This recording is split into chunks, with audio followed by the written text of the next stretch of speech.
मैं सरिता ख्वाला हावड़ा से सदीनामा द्वारा आयोजित ऑनलाइन कविता पाठ में अपनी चंद कविताएं आप सबके समक्ष रखने जा रही हूँ। पहली कविता का शीर्षक है सर्द अंधेरी रात। वो जनवरी की रात की दास्तां जब बिना स्वेटर के हम निकल पड़े थे बाइक पे और ठंड से ठिठुरते हुए जो एहसास हुआ, तदुपरांत लिखी गई थी सर्द अंधेरी रात। सन्नाटे को चीरती हमारी मोटरसाइकिल जब हाईवे पे बाकी वाहनों को मात दे रात की काली माँ को अपनी तेज रफ्तार से चिढ़ा रही थी। सर्द चीरती हवा हमारे ओवरकोट को ललकारती कलेजे के पार चली जा रही थी। शहर के फुटपाथ पे एक भिखारन बैठी 4 बच्चों संग ठंड से बेखबर चिथड़ों से अपनी असमत बचा रही थी। अपने फ्लैट के अंदर बैठी मीम साहब अपने पालतू रॉकी को प्यार से स्वेटर पहना रही थी। कलयुगी सभ्य समाज में देखो, हाय रे, इंसानी कीमत जानवर से भी कम आकी जा रही थी। वहीं दूर कहीं बड़े बंगले में मेकअप चढ़ाई अधेड़ महिला बूढ़े रामू काका पे शब्दबाण बरसा रही थी। कहीं नन्हा रामू किचन में कांपता बर्तनों की जूठन के संग अपनी रूठी किस्मत बना रहा था। वहीं मीम साहब का जिद्दी लड़का पढ़ाई छोड़ दोस्तों के संग खुलकर ठहाके लगा रहा था। सुदूर झोपड़ी की बाला टिमटिमाते तारे जगमगाते जुगनू बुझते दिए के संग गीत कोई गुनगुना रही थी। मेरे देश की धरती सोना उंगले दूर बियर बार में बैठे कुछ शौकीन बार बाला के संग म्यूजिक का लुत्फ उठा रहे थे। सामने चौराहे संतों के सत्संग में बैठ कुछ अधेड़ भगवत महिमा गा रहे थे। सुदूर ग्रामीण बच्चों का झुंड थक कर अपने अपने कस्बे में अलाव जला आग तपा रहे थे। टेरिस पर कोट पहने किटी में व्यस्त चीनू कंसेप्ट के अनुसार गेम खिला रही थी। वहीं घर के किसी कमरे में शीला दीदी बीमार माँ को खाना खिला रही थी।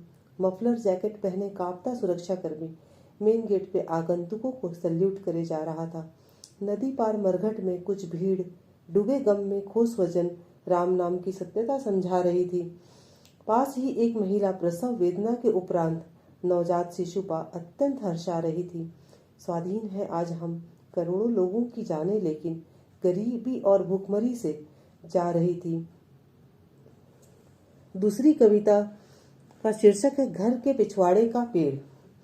घर के पिछवाड़े का वो पेड़ कभी रहता था जो फलों से लदा हरा भरा और छायादार, पता नहीं कुछ दिनों से धीरे धीरे बहुत धीरे सूखता नजर आ रहा है। जैसे किसी ने दे दी हो उसे बद्दुआएं या फिर तूफान ने हिलाकर रख दी हो उसकी जड़ें। फिर भी जिंदगी से लड़ता नजर आ रहा है, जबकि नहीं उग रही उसमें नई कोपले और पत्तियां।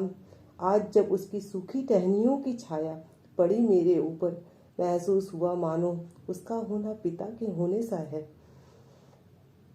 उसी पेड़ को सूखते हुए देखकर और अंततः सूख जाने पर मेरी जो भावनाएं थी वो इस प्रकार उभर कर सामने आई, मम्मी की तरह।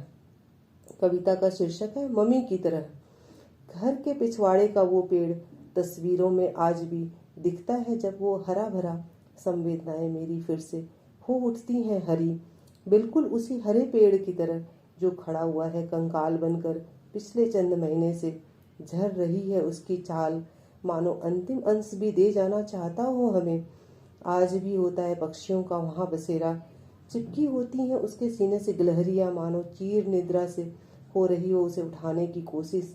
मानो दूधमुहा शिशु सजीव समझ लिपटा पड़ा हो माँ के सीने से। लेकिन इन दिनों चाहते हैं कुछ लोग समाज के नियमों से बंधे दिमाग कि दफनाएं संसार में उसे, ताकि मुक्ति मिल जाए उसे भी। लेकिन मेरा मन नहीं मानता ऐसी मुक्ति। वो तो चाहता है कि सहेज लूं उसे हमेशा हमेशा के लिए कंकाल रूपी मम्मी की तरह। और अंत में 2 लाइनों से मैं अपनी कविता पाठ को शेष करना चाहती हूँ। गुलाबों के शहर में मैं कांटे चुन रही थी, गुलाबों के शहर में मैं कांटे चुन रही थी। देखो ना मैं कैसे अद्भुत ख्वाब बुन रही थी, देखो ना मैं कैसे अद्भुत ख्वाब बुन रही थी। सादर नमस्कार।